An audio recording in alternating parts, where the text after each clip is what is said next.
Hello, friends. It's time for Talk Fort Dodge, the show that uncovers the stories behind the houses in the heart of our community. I'm Jeremiahjcondon. And I'm Todd McCubbin, and today we are here with Astra Ferris, the CEO of the Greater Fort Dodge Growth Alliance.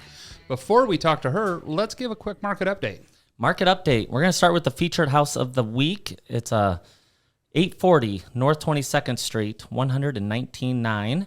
It is a 3-bedroom, 1 3/4 bath house, 1,400 square foot, and it's on North 22nd Street. Great You drive area. by it more than you think you drive by it. And the cool thing about this house, I was in it yesterday, it's got this really cool cabin feel. You go in there, it's got this natural wood everywhere. You almost feel like you should be on the lake somewhere when you walk into the house because it's just got, you know, the planks going up the wall. It's just It's a neat feel to the house, and it's remarkably open. in good shape for the price. It's open. It's got a dining room. It's got the fireplace, and then it's a family home. 3 bedrooms and a bath upstairs. Yeah, it's super comfortable and, you know, convenient. You're close to everything. Yep. And I like the house. I like I said, I've been in it. I was supposed to go through it this morning, but it's actually Thursday. I'll send you the thing. So Thursday morning, we'll be going through the house.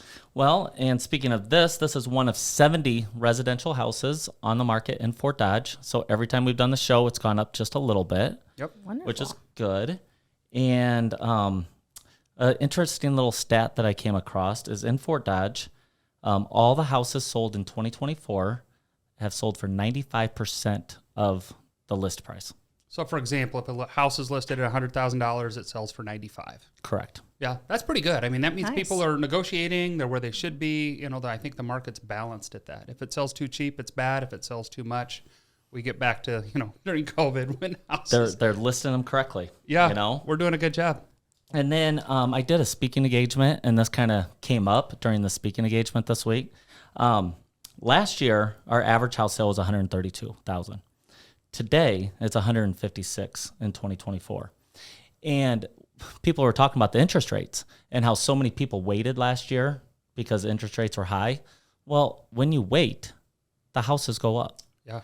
So it counteracted reacts. itself. So you could have bought the house last year.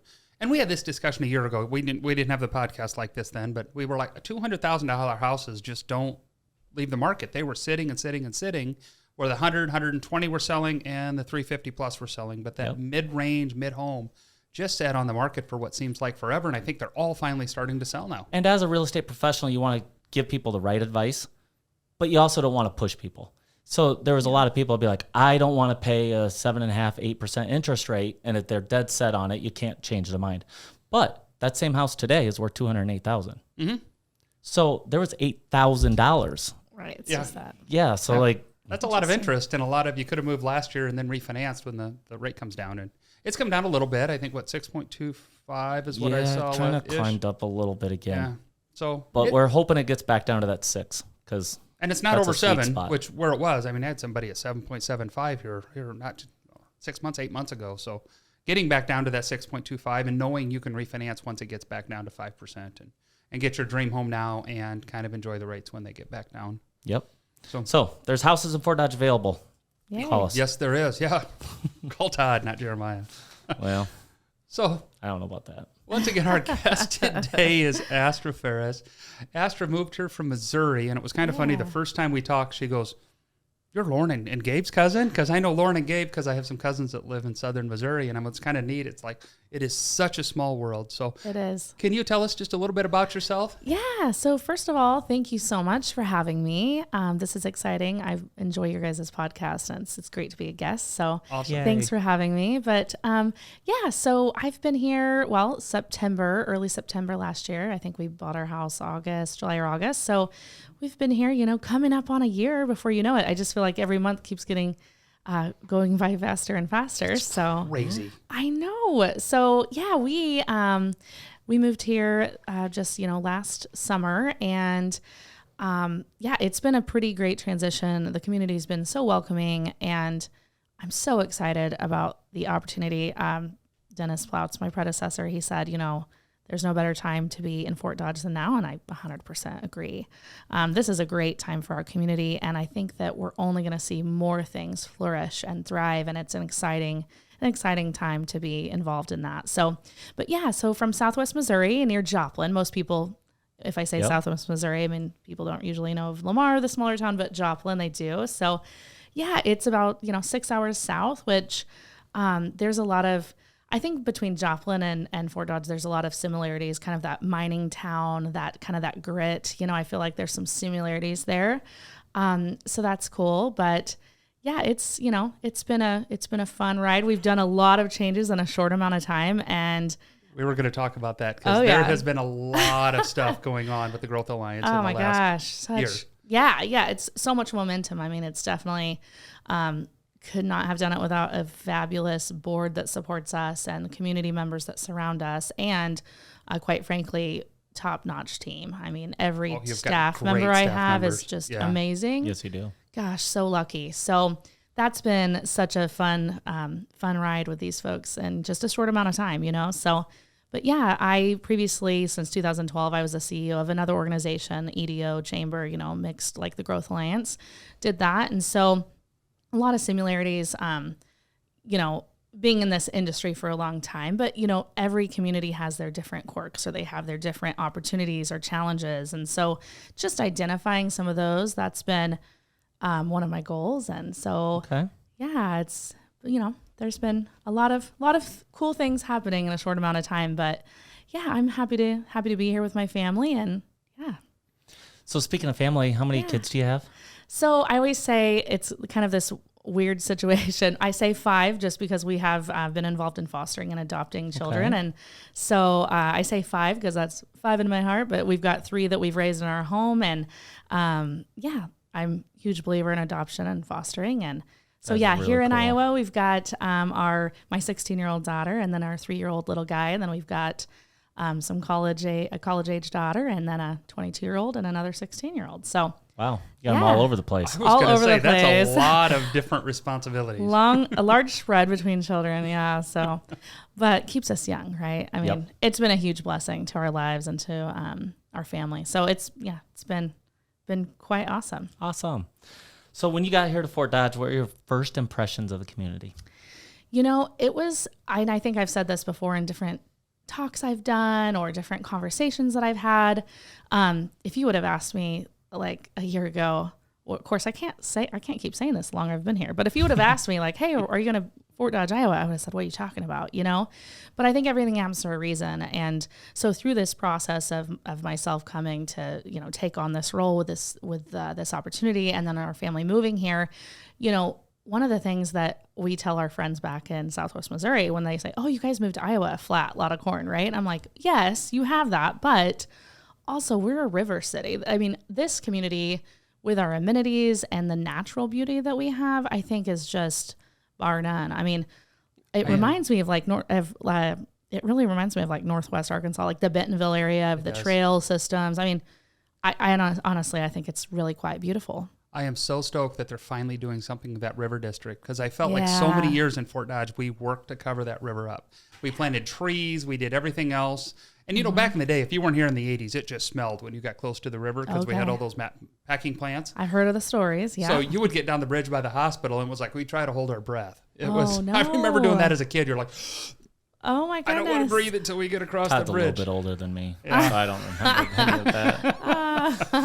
Everybody my age listening does. Oh, it was terrible, but we've got rid of that, and now we're actually starting to embrace the beauty of it with the counties putting the stuff down there. That's so cool. The river trails and you don't want to be there right now. The rivers are really high, but to see all the stuff we're embracing with that river community that we've never done before. In my college days, we used to grab a couple rafts and go down to Dolliver.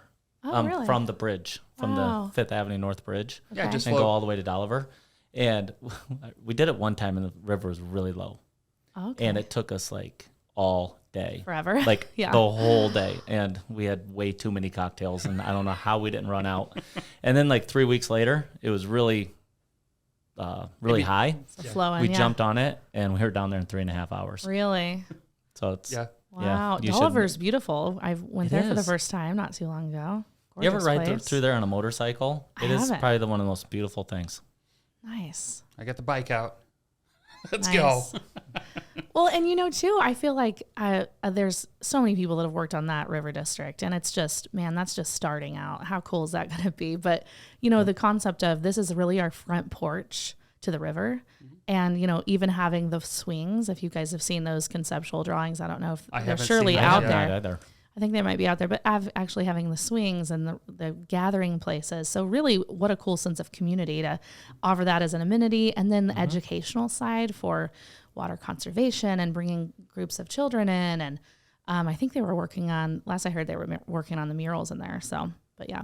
That's awesome. Yeah, Super cool. It's That is so so great cool, to all embrace the it growing. finally after all these years of just letting it kind of be there and just ignoring it, whitewashing it. Now to say this is such a cool part of the community that it's just part Let's of use us and it. it needs to be. Yeah. And I hope that really opens up, it's just bound to, but I really hope that is kind of the catalyst to then say, okay, here's this.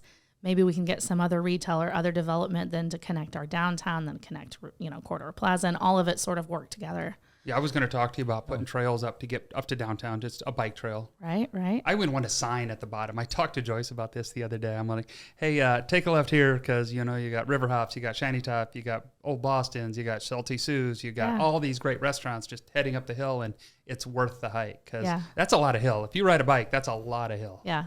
But it's worth it to get up there and see all those, awesome. Downtown is finally starting to make a turn with some cool places. Yeah. So... yeah, that was, my first thought of being here, definitely, and I've said this before, and there's some things that we'll organically do at like the Delightful Dodge. That's definitely for outsiders coming in. A lot of people have kind of given me flack. Some people love it. You hate it.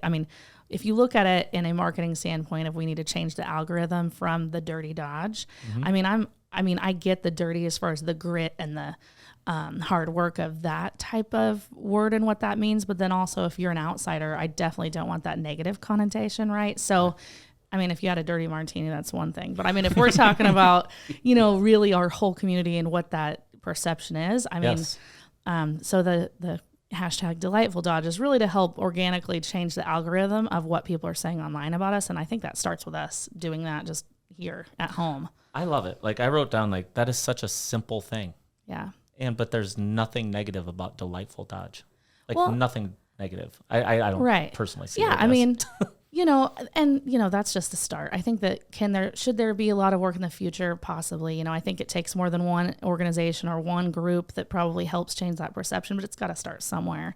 And I think coming in objectively, being an outsider here, even though I've felt very welcomed from so many people, and that's amazing. But coming in from the outside, if I have Googled like Fort Dodge before I came, and what I Googled and then coming here were two completely different stories, and then meeting through like the interview process and that whole process before we, made the decision to be here, meeting leaders and business owners and community members and volunteers and, talking that one day with, oh my gosh, I think like 80 people or something, it was an astronomical amount, but like really that's what, having a personal tour, someone gave me a personal tour and just the beauty of those trails and the way, I want to go to a community who they're forward thinking enough that they're burying the power lines because that matters. And that costs a lot of money. And people think, why would we do that? Well, that matters to people that are trying to make private investment. That's going to matter to developers and to outsiders coming in because then they're focusing more on those arts, those cultures, their beautification, and people want to live where they feel like people care about. So I don't know. That's why the Delightful Dodge is coming into place. I don't have the whole perception campaign fundraising done or even how we do that, of course. So this was just a cost-effective way that we could start tipping the tides of that. But it's a little thing that goes a long way, and it creates discussion. Yeah. So this leads me into my next question. Being an outsider coming in and seeing those Google searches, what were your immediate goals for the Growth Alliance coming into town? I know you had something in your head to say, you know what, I can make a change here. Yeah. What were your biggest goals after Googling it, taking that interview, and then accepting the position? Yeah. So, that was one of the things through the interview process. I prepared, here's 30 days, 60 days, 90 days, 120 days. I prepared those goals. Now, how best laid plans, it's like that didn't work. How that works. And that did work. It's all trial and error, I guess. But just more paper on the desk that didn't get to. Yeah. But coming in and then it's like, I was grateful to be able to build my own team. So that took time. I didn't think of that coming in but in a year, now even looking back, I'm so glad that I have my dedicated staff members and my new members and we're all working together, and excellence and integrity are really important to me. And our organization needs to be that, really that organization that is always wearing the white hat and is out there very transparent and doing the right thing. And we don't care who gets the credit. We just know that it matters and it has to be done. So now that you just said that, good job. Because from the outside looking in, all the employees there seem to be so happy and so engaged.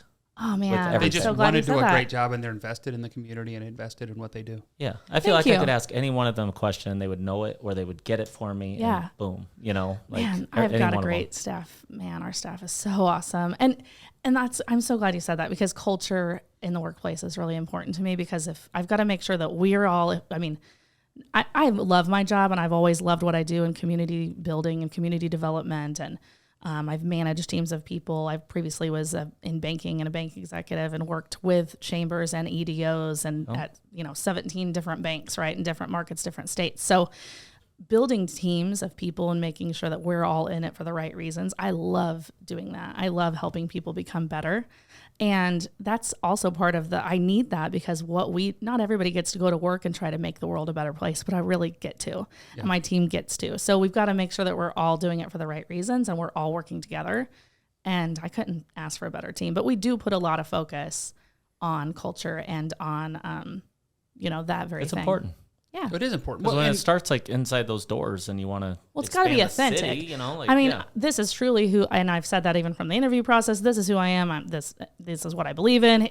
You're shaking your head. Yes, you're that. Yeah, So it's like we've got to be authentic and real. Like if anybody else, we've got to make sure as we're having site visits and we're having folks that we're trying to really mitigate their risk and, I guess, convince them, if they will, that this is the right place to make multi-million-dollar investments and be job creators. Government and entities like mine, we don't create jobs. We aren't the ones that make the investment. We're the conduit in between all these things. So if it's not authentic and real, you guarantee that they're going to see that right away. And, I'm just trying to make sure that we're not being eliminated. But there's also that aspect of, if it's not the right fit or project, let's make sure everybody knows right up front. Yes. So...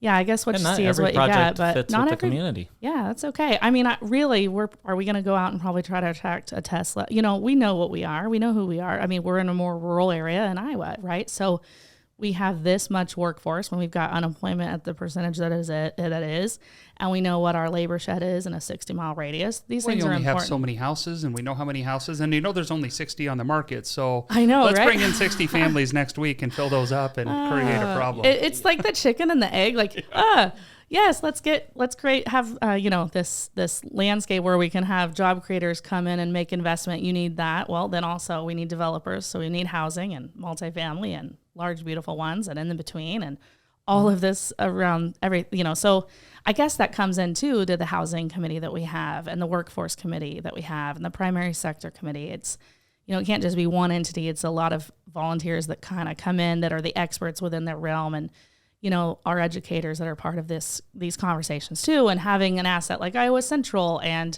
our public education and private education, like all of this plays a part. But it is like that, which do you focus on first? So I'm so grateful we have engaged, really energetic teams that are, these committees have been around, right, for a long time. It was what I've been told at the Growth Alliance. But, we're just trying to spark new energy into that and what makes sense, because, everything's changing, and that's guaranteed. So we've kind of got to be on the forefront. And everybody involved has to be passionate about the community. And if they're not, they can't do it. We had that discussion the other day. You can't teach somebody to care. Yeah. And your staff and the people that are involved in this care. They're not. You don't give money to the Growth Alliance, because I know Kesterson's a member. We do with a lot of other stuff, and you don't give that money to them thinking you're going to get this financial return of, you put $100 in, you're going to make $150 because you did this. You put the $100 in because it's making your community a better place to be. That's why we support all the bands and all the events. Every time they come to us. But the Growth Alliance, if we put enough money and they can hire somebody, now all of a sudden they have one person dedicated to bringing new industry into Fort Dodge, and that helps all of us, and it raises the water level for the whole community. And I know that's a difficult conversation, because I'm good friends with Danny Plotz. And that was always a tough conversation with Dennis to say, I'm talking to these small business owners that are putting $300 or $350 a year in, and they're like, well, what is my tangible return? And there is and there isn't a tangible return to this, but the return to this is you are making this community a better place because we have, 8 staff members, 7 staff members that care about this community more than you can imagine, and they are making this community a better place. And it's so awesome when you get people. And how many members does a Growth Alliance have? Do you know? Members, we have about 460. So you get 460 different individuals, businesses, big and small, that care enough about this community that they'll write a check just to say, we're making this community a better place. And that's just a testament to how great your staff is. Man, and what's been built over the last, I think, 12 years. Oh yeah. I mean, one thing that I realize is my team and I were just having this conversation earlier because we were celebrating a small win within the office because I really believe we've got to celebrate those small wins. And we were having some Artist May, having some lunch together. And we were talking about, other communities. I mean, there's a lot of organizations like mine across the country, right, that are your economic development engines, your like this EDO chamber combination. And we realize that there's some members that really, really need to value in that business to business marketing and that newsletter. And maybe they're the smaller tier of what they pay in. I mean, there's a seat at the table for everyone. The difference is that's why we have different levels and different sponsorship things because, for instance, like all of our investor members, last fall, me coming in before I built that budget, I wanted to say, here's what I'm seeing, but objectively, this is what I'm seeing. You guys, this is your community. Let's highlight, let's do an old school SWOT analysis. Let's highlight what are the needs? What are things happening in our community that really I need to be focusing on and that I need to look at rearranging tasks for that staff because we're small but mighty in 6, right? So it's like we've got to make sure that what we're doing is mission-driven work. I mean, our mission is to elevate the economic vitality of this region. So we've got to make sure every action item that we're doing does that. And then if somebody says, hey, Astra, I heard you were one of the first readings to support Case Rate. Why'd you do that? I can say, well, I've got these investors that they need to have help attracting and retaining employers. And if they are from out of town and they're looking at stats, it looks like safety and crime might be an issue. So what are we doing to help that? How can we make that better? Yeah. Right. So if there's already initiatives or organizations that are doing something that are going to make an actionable effort better to what our investors and all of you guys, our businesses and community members are saying, yeah, we need to do this, then that's what we want to do. Anything that's going to be a mission-driven effort of enhancing the economic vitality, we're always going to be for it. And I have to ask, so in that SWOT analysis, because I've done them for everything, yeah. I can only imagine that Dirty Dodge came out of it. It did. And I know that prior to that, and a SWOT analysis, you look at what you can control and what you can't. Yes, and I can only imagine threats. Yep. Prior to coming up with Delightful Dodge, you're like, there's nothing we can do about this. It just is what it is. It is what it is. And now all of a sudden you're like, no, we can make Delightful Dodge. Locals might not like it, but people that don't see it, and we can change this perspective. Right. Before I think somebody did that SWOT analysis, you kind of looked at it and you're like, this is what it is. We can't change it.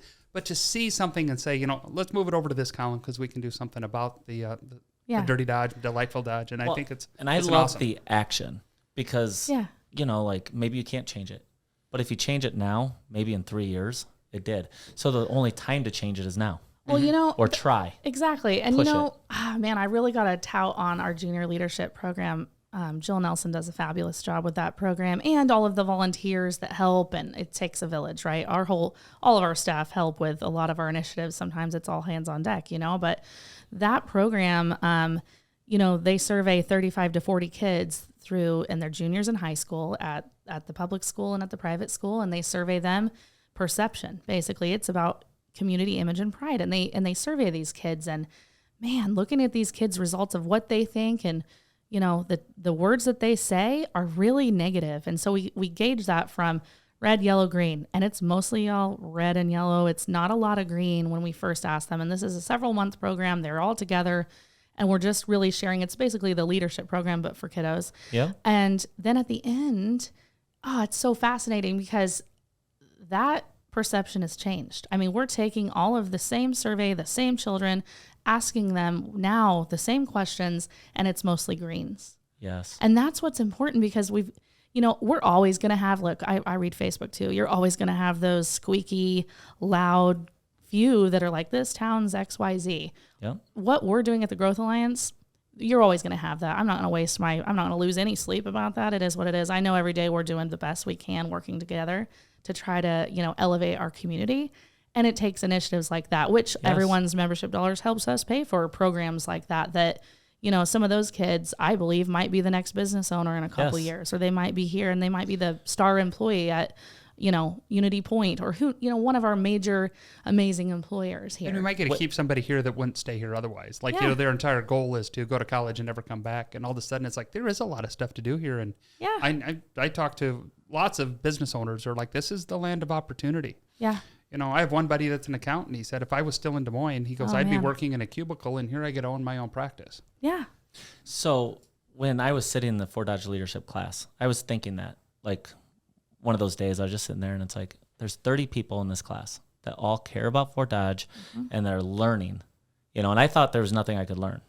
Right. I got born and raised. I was going to say, are you from here then? Yes. Originally? Okay. So there's nothing I could learn, Okay. but I decided to do it, and I learned a ton. Yeah. And when I looked around, it's like, you know, there's 30 people learning all these things, and then they go out after every class and they tell their work people, or they tell, you know, and that just builds a little more energy. But you only have 30 people, but you have 30 people every year. Right. And then when I saw they were taking on the junior program, I immediately was like, that is so awesome, because now you're getting it into the schools. Yeah. And all it takes is 30 kids that you start to, like, just educate. And that's all it is. You're not really doing anything. All it is educating. Yeah. They do a lot of activities. I mean, when you do pull them on, they're like, we want to do more fun activities. And we're always like, all we do is activities, but, you know. But they're like fun, free activities. Exactly. Yeah. That have to do with Fort Dodge. I hope is that we can change the perception and minds of some of those kids, because, you know, who knows?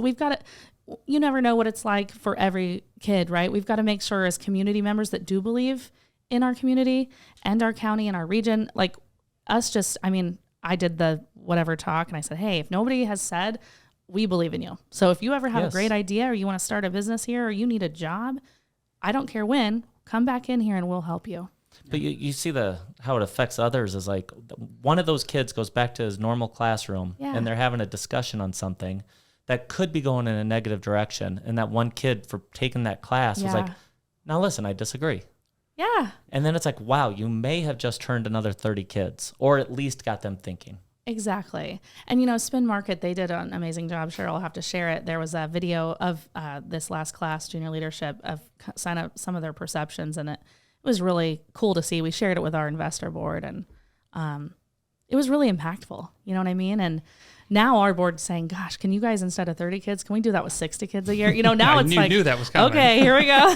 Hold on tight, everybody. At the high school. More staff. Oh my goodness. Let's hire a teacher. It's fun. Like I said, I love what I get to do every day, and I know my team loves what they do. And for the most part, everybody that are members and that are part of our organization, I know they also have a love for this community. So, you know, perception is you know, one of those things that, looking around, there's a lot of folks doing good things everywhere here, I think. And not to mention, like, the city and the county, and like that with the form of government, I had heard how it was before, but we were just talking in our office too, like across the country, organizations like ours sometimes aren't so fortunate to have, I mean, our city and county work so hand in hand together, and, you know, we all have meetings together. It's, you know, a lot of work that gets done. We're all making sure that everybody's in the loop. We're all trying to support one another, and that is not everywhere. I think that's been a model that other communities have looked at here in Fort Dodge, and so yeah, kudos to like all the founding members of the Growth Alliance. I know there's been a lot of folks before me that's helped that in place, and it's another simple concept. Yeah. Right? You learned it in kindergarten. I know, the golden rule. It's all work together and be nice to one another. Look, everything I ever needed to learn, I learned in kindergarten. Like, be nice to others. Yeah. Talking about projects, you guys just did a class. I was gone for vacation, and you did a class, community tours, and I was so mad that I missed it, so I'd like to talk to one of you guys. I don't like classes, and that was a great class. Yeah, you were there. What did you think? So I would like to hear something about it, but first I just want to say, like, when I give community tours, I absolutely love it. And I was just at the Salmon Ball, and one of the girls came up to me that I gave a tour 3 years ago. And she goes, you know, the only reason I came to Fort Dodge is because of your tour. Right. And it's like, oh my gosh, that is so cool. You know, it's like, just makes you feel good. Yeah. And every time I give a tour, it's like I still learn more for myself. And every single tour is a little different, you know? And I always like sit down and be like, what your interest, because I could give you an 8-hour tour and you're going to get really bored. So what do you like? You know? No, and I'm still that's going to give the tour, but I'm going to point out some other things. Like if you like camping, I'm going to go out to Kennedy. Right. You know? You're going to customize it. Well, you just kind of hit that on the head. I mean, that's all the community concierge. The Growth Alliance, look, we've always had that tour program, and thank you to those volunteers that have done those tours. What we're trying to do is really elevate all the things that we do well. Let's do it. Let's knock it out of the park, you know? So there was some survey that I saw, or some data point that said, you know, a new employee anywhere, if they're not engaged in the first 90 days, the percentage and likelihood of them leaving and you not retaining that person is huge. So this is really a workforce retention and attraction piece, but it's also like, you know, it's also one of those things like an employer can't probably ask their employee, of course, like, oh, what are your hobbies? It's kind of like speed dating, right? Like, oh, how old are you? Do you have a spouse? How old are you? How many kids do you have? Are you interested in faith-based organizations, or would you like to know about civic clubs? Or, you know, and I had somebody who was in their 20s. They're like, what's a civic club? You know, we got to make sure we're asking the right questions too. So this is new and everything's fluid. We'll try it and tweak it. But ultimately, I think we had like 30. Oh, and I love the idea. So my favorite part about the whole class was it's not a community tour. Right. You're getting to know somebody and you are with that person. Certified navigator. For the next year. Yeah. So you're not going to give 40 community tours. You're going to give 2 a year. And you're going to take that person and you're going to say, how do we get you involved in the community after we get the tour? So it's a little different than, you know, when you're giving somebody a tour that may or may not move here, they're kind of trying to decide. Right. This is somebody that's most definitely or probably going to move to the community. Right. And you're taking that person and you're going to be their personal guide to Fort Dodge for the next 12 months. Yep. You're going to check in with them, make sure they're finding their places to go, make sure they're, you know.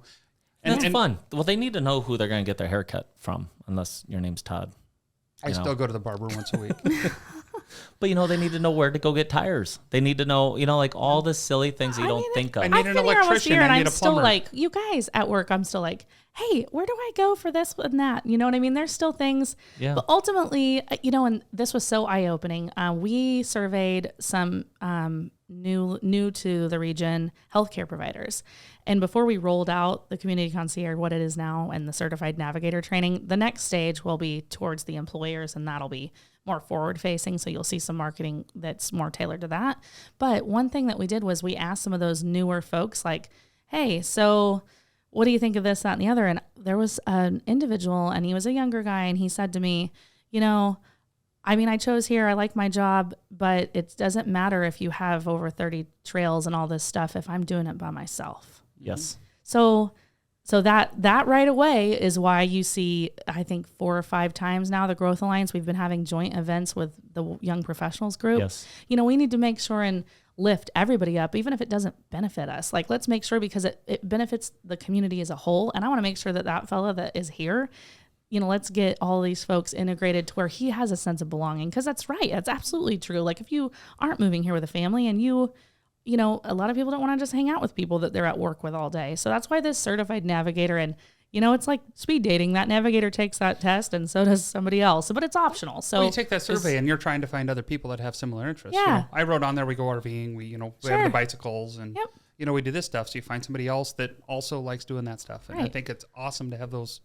Yeah. You'll find that connection. I mean, if you have 90 people on that list, there's going to be somebody that fits them fairly well. Absolutely. That can show them these are the mountain bike trails, because we talked about handcrafted mountain bike trails. Which is like a big deal. I mean, I'm personally not a mountain biker, but apparently this is like top notch. I have Googled this now, and it is pretty cool. Oh my gosh, I think it's neat. One more thing to make our community delightful. You know what I mean? That's right. Are there any clubs or, you know, like YP? Is there anything like from 40 to 60-year-olds?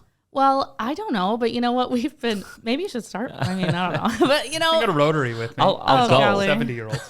But, you know, I think, you know, that's why somebody said, or maybe it was the mayor that said, oh, I used to call it young at heart. Like, I love that. Like, you don't have to, YP is like, we don't care how old you are. Having that blanket. You don't have to be young nor professional. Yeah. If you come to the Growth Alliance ones, maybe if you feel like, I don't know if I'm going to walk into the YP events, but hey, everybody should come. If you're part of the Growth Alliance, or maybe you want to be involved in here's one more thing you can. And I used to go to YP lunches all the time, and it was awesome. Nice. And you never know who you're going to sit next to. And that's great. Yeah. See, and you know, one of our new staff members at the Growth Alliance, she's actually we have her on as a board member on YP. So we really want to lift them up and support them. And one of those ways is making sure Emily is pretty involved in their group. And so what's super cool is they've been doing, like, they did a turkey trot last fall. Did you guys see that?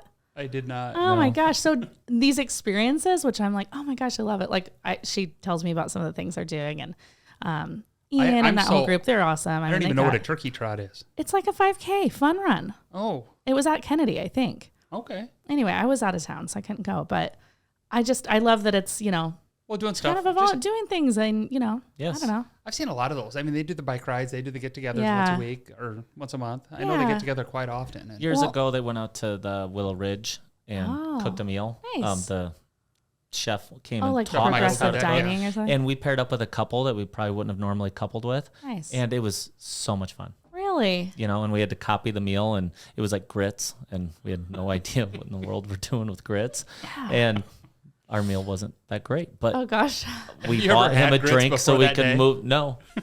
So our dish got moved from like 8th place up to 3rd place because we conned him with a drink. I love that. You gotta know how to get yourself up there a little bit. It was my first day of basic training where the only thing in the meal, because I was in Alabama. It's like, here's grits, and they're like, how do you eat these things? And he goes, just put some sugar and butter on it. It'll be fine. Yeah. So I'm like dumping sugar. Some cinnamon. Mm-hmm. More butter. Yeah. You can't go wrong with butter. Well, and like Matt Cosgrove was saying that there's the Webster County Conservation, they have like where people do floats and they'll do, other things, that group activities. Anytime I hear and I see this or hear, oh, there's nothing to do here, and I'm like, have you looked around in a while? Because I feel like you got to pick and choose what you're going to do, because there's so many things to choose from, which is cool. There's a lot of volunteer stuff too. And there's just a lot. Pike has been out and about today, which we did the FOD walk with Pika and some volunteers. That was, I think Skyla said 89 bags of trash was collected. Wow. That Pika they're animals. Awesome. They go after it. I mean, it's just amazing. They come in, they're just everywhere. And they just it just looks beautiful when they leave. And I'm like, I can't even do that in my own lawn. And they take just public places and make them so pretty. They've been around our office today, and it's just like, oh my gosh, I love that. It's so cool. Didn't realize how many bags were in your bushes, did you? I didn't. I didn't. I mean, I did tell staff we need to have a meeting room outside. Oh, it's so on beautiful days like this, right? Yes. Gosh. It is gorgeous. So do you have any upcoming projects that you're excited about? We are, there's so many things in the works right now. There's kind of a loaded question. It is. Yeah. I mean, of course, I feel like there's always like, well, the Growth Alliance, they can't really tell us anything, but that's always one of those. What you can tell us that we read read in the paper. Us? Yeah, exactly. I mean, obviously, as you read on the paper, the Nestle expansion, that was cool. That was exciting. And, I think that's going to be more to come on that. I think they've already hired 38 people. That was supposed to be 50 jobs. It's going to be closer to 100. I mean, all these things that are happening. I mean, we've got great. Chick-fil-A is a big deal. It is. You know what? Anybody that's like, Chick-fil-A, I've seen the comments, oh, well, we need more than, like, kudos to BJ and his team and Cordova Plaza team that's worked on all this for so long, because, I think with Chick-fil-A and their retail feasibility, all of the other things that are being negotiated, that's absolutely going to make a difference, because they've already committed. Yep. So even if you don't care about Chick-fil-A, there's just for that alone, crazies out there. There is. It's the whole thing. Complete diehards. Caleb's shaking his head, just so you know. I was gonna say, you know one, right, you are one, or you know one. We do like some Chick-fil-A, but yeah. So no, that's exciting. Again, I think there's so many projects. We've had a lot of site visits. I think more than, 4 or 5 site visits since I've been here. So I mean, that's great when you've got people that are looking at making private investment. Again, Growth Alliance, we are not the job creators, but anything we can do is the conduit to really help those private investments happen.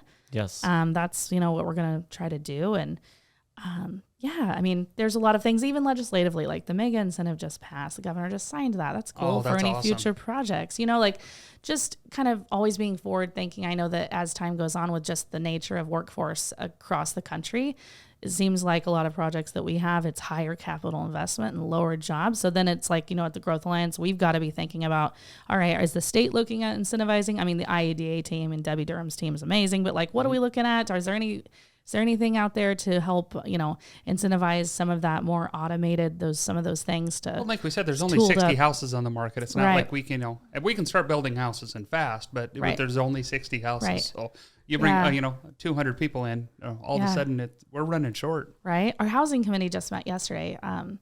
Our Catalyst Award winner, Vicki Reek, she's the chair of that committee. She's amazing.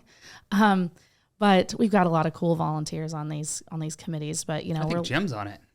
Oh yeah, Jim's on the housing committee. Mr. Jim Kesterson. Mr. Jim Kesterson. James P. How long's it been since we had a feasibility study? But it's like, I don't want to make sure that we're not investing in something sitting on a shelf. Well, it's been 10 years. I think Ernie Goss did that one. It was over 10 years ago, wasn't it? I thought it was 18, but I could be wrong. It might be. I don't know, but just things change. Things change, and we've got to look at what makes sense and how do we incentivize somebody to build here, because those builders, it's going to look a lot different than whenever they're in Des Moines building, and we know that. Yes. It's a longer investment time, and you have to incentivize them to do it. Right. So just looking at all the things, I think making sure we're asking all the right questions and having the right people around the table is a huge support. So we talked about when you were coming here and you were looking at all the things on Google of this is what's going to be a challenge, this is what's going to be a challenge. Yep. A year into it, how has that list changed? What is the challenge now versus when you were? I think that there were some challenges that I didn't realize I had. Like there were some internal things we've done a really great job at the Growth Alliance, but then also I'm used to having data software, implementing that, everybody getting trained on that. Your new website's awesome. Oh, thanks. Yay. I love it. Oh my gosh. And Skyla oversees that too and makes it look amazing. So, yes, she does. Yeah. But I don't notice tech stuff. Yeah. Todd notices it all the time. Well, I notice it because they talk about it in the board meetings. I have to look this up. So I have my laptop up Googling awesome. on it at the board meeting. Yeah. So, that was one thing, but overall, I think that just continuing to be forward thinking, at the ag park, right?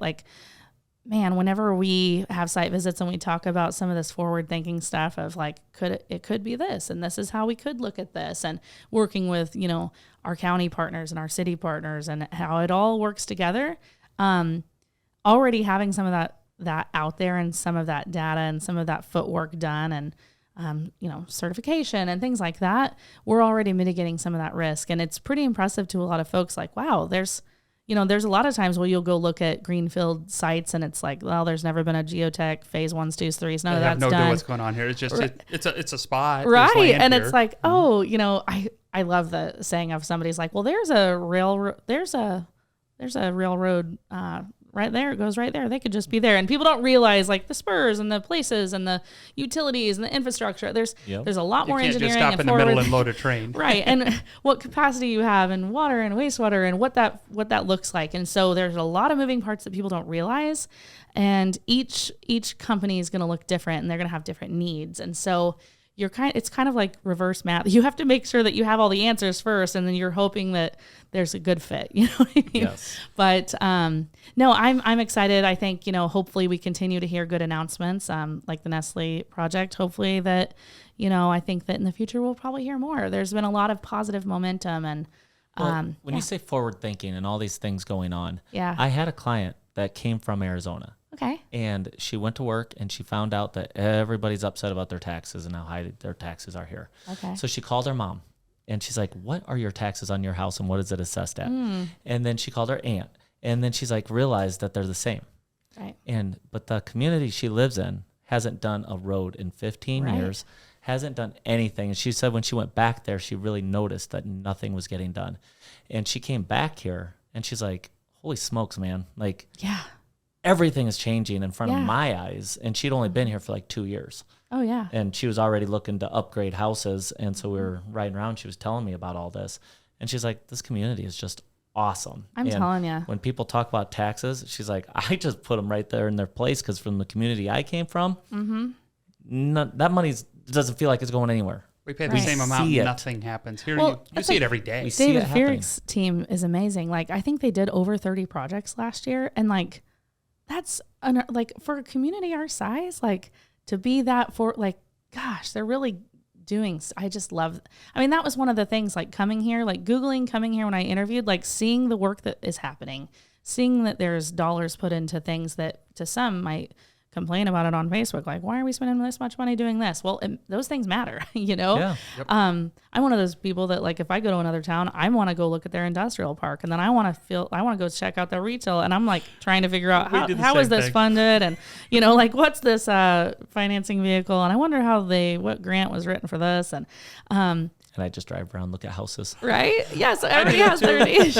right? Just drive around. I love driving through towns and just checking out. I just check out Where's the their yards, bike or like what kind of trails? people these have. Where's their sidewalks? Are And there hoarders? it's like, are there places, I know Debbie Durham's talked about a pilot program to take, and we talked about this at the housing committee yesterday, but Debbie Durham's been talking about this program, and once it's out, I can't wait. I would like us to be involved in it, but it's about taking houses that are more blighted and doing some sort of state match or incentive to like help people make that more of a livable, like kind of like flip, like the flipper shows, you know what I mean? We've It's like, talked about that. man, There's we you go to have certain good housing neighborhoods stock. You go to certain neighborhoods and there's like a block where the houses are all pretty. Yeah. And they're great. And then you go to the next block and you get a couple of them that just kind of offset it. And how cool would it be to have a program to go to those homeowners and say, hey, we'll pay for half of it, or we'll help you finance the other half, or we'll do whatever to, put siding on the house to make it look nice. And We do have a committee that does that a little bit, and Yeah. I'm on it. We have about $300,000 a year. What and committee? We help people.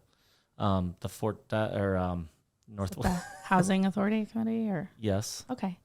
Well, I was going to say Heartland. the Heart. Okay, I'm sure Vicky Reeks, our housing chair, so I'm sure she's well aware of a lot of those programs. She's but if the amazing, state would but- match that, now we have yeah. 600,000. But yeah, I mean, it just takes And- a little, and you wow. never know what somebody's going it's through pretty if awesome they're, what it does. aging, or maybe they lost their spouse and they can't get out there and fix the gutter. Who knows? You know what I mean? Like, I just think sometimes we're real quick to talk about it with no action. I'm always like, okay, cool. If you're going to bring me a problem, also bring me like 3 solutions and let's see what we can do together. And let's find some energy. I mean, And if you let's got find some ideas, there energy. may be some energy behind it. You're going to Yeah. take this one. Yeah. Speaking of energy, Yes. you had the Growth Alliance dinner not that long ago, probably 2 or 3 Yeah. months ago now. It's Oh, that probably your was so biggest fun. event. Yeah. And I want to compliment you. When you went on, took stage, it's like you brought the energy. Oh my gosh. And Thank you. I thought it was pretty cool. You You did don't a have to say very, that. very Thank good you. job. Thank you so much. Yes. So how did it go? Your first Growth Alliance dinner, like, is it everything you expected, or was So it was really cool. I mean, clearly it's not my first rodeo, right? I've been a CEO and done dinners and things like this for a long time. What's different is, here it's like, this is an opportunity for me to help make a difference here. And I'm excited to be here. I'm excited for what's to come. And it's really cool to see that we've got so many, like looking around that room, and I think like 400 of my closest friends or something, like looking around that room and seeing, maybe I don't know everybody's name yet, but I know like, I think that person's involved in this. There's a lot of people that give back, whether it's their time or their money or their talents. And not every community, especially not everyone is that fortunate. And so I thought it was really cool. Again, I'm all about like, I really want us to be the best. I'm kind of competitive. I think that, I say kind of, but that's a little, I don't know. You want the best. Right. I want us to be the best. Like, And you I got want 2 us other to people win. with the same attitude, so I it's want great. us to win like national awards. Like, there's no reason. Like, why not us? Right. So it's like, we have all of the recipe to make this amazing place. And I really feel like we're on the cusp of it. And just looking at that and seeing the huge support energizes me. You know what I mean? And then just looking at, honoring the Catalyst winner and United Way and like what they all do with Randy's team, and just, what a great community to be a part of. And the volunteer of the word with Cameron, it's just all of this matters. One thing we are going to do some changes. So I have the speaker, I think for sure I have the speaker lined out for next year. And then the year after that, we're trying to get committed and locked down. So we'll have the next 2 years speakers down. But, like we had the signature cocktail. How fun was that? Yeah. The Delightful Dodge cocktail. Yeah. We're going to have that every year. So if you missed Awesome. it, you're going to have a chance to get So what is it? We can try it after the show. We'll have to I'll find text out. you and I'll Okay. find out. I can't remember at this point. It was really pretty though. It was really pretty. It tastes good. But one thing that I think is cool is next year we're going to have a new, it'll be like the rising star or an up and coming, like I know that we've, kind of that under 40, like some of that new up and coming person. So I think we want to kind of look at honoring somebody in that aspect and adding another award in. And, just looking at what we can do. I think that that's really a time for us to tout our own horn. At the Growth Alliance, like we truly are about like, we don't care who gets the credit, it needs to get done. But then also like, I am proud of my team. That's a great time to be like, guess what? Here's this program that my team's worked so hard on, and look what a difference it's making. So having those videos that are of impact, having those slides on the screen that say, here's I like data. So here's where it was, and here's where it, is, and then this is our goal. And I think together we can make it happen. Just really being transparent and having that, just continuing the legacy of those before me and just trying to make things better is really my goal on that. Awesome. I love You're doing a good job. Thank you. Very, very good job. I'm going to ask a little more personal question. Yeah. How was the family adjusting to Fort Dodge? Because this has to be a change going from it's always a change when you move from friends and everything else to here. How are they doing? So, our littlest guy that we got him when he was 2 months old, and he had a lot of challenges. So we adopted him through foster care, and he was, his story is just amazing, but I'm not going to go into all the details, but he's overcome a lot. Right. And so he's 3.5 now. So as long as he has like, Paw Patrol and some pizza, and he can play with mom and dad and his sisters and brother, like he's good. Happy. He's good to go. You know what I mean?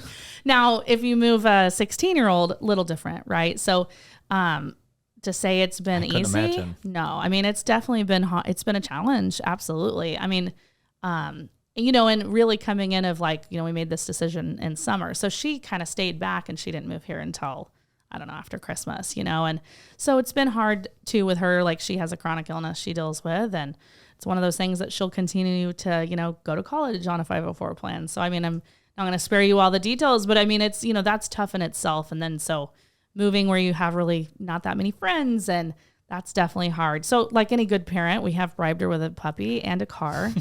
I mean, to be quite honest, but you need to adopt somebody. I know. I don't want the puppy, but the car would be nice. I know. Our older kids are like, well, now after Laren goes to college, you're just gonna like, maybe you guys should adopt more kids. And my husband's like, he's a little older than me. He's like, okay, I'm already gonna be in we got a hard, maybe some foreign exchange students. I don't know, but we're a really close knit family, so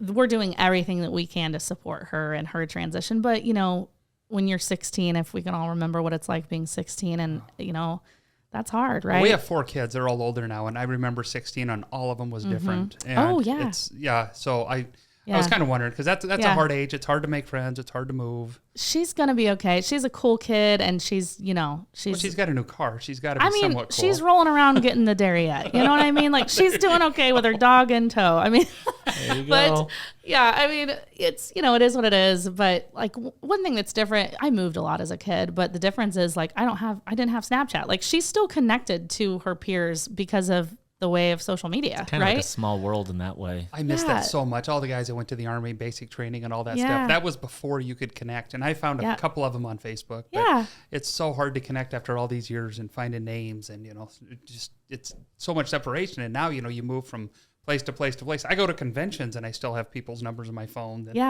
I know. See what they're doing. Yeah. So that helps, I think, is having that connection with social media is like so much different than even just 5 years ago, I think. So that's helpful, but I have no doubt she'll be okay. Yeah, she's doing good. She's definitely got a big family support behind her. Good. Well, she's got the whole community behind her. Oh, well, thank you. That means a lot. Well, I think that's enough for today, and thank you so much for being here. I think this is our longest podcast so far. Oh my gosh, really? And I think it felt like the shortest. Oh my goodness. Really does. It went super fast. Wow, that's crazy. Well, that's fun. Thank you guys so much for having me. Well, thank you for bringing the excitement to the community. And maybe we'll do this again in a year and see what's changed. Let's do that. Yeah, let's do it. Sounds good. Awesome. Thank you, Astra. Yay. Thank you, guys. That's a wrap of today's episode of Talk Fort Dodge. Stay connected with us on social media and join us next time as we continue exploring Fort Dodge's stories through the lens of 2 lifelong Dodgers. I'm Jeremiah Condon. And I'm Todd McCubbin, and this is Talk Fort Dodge.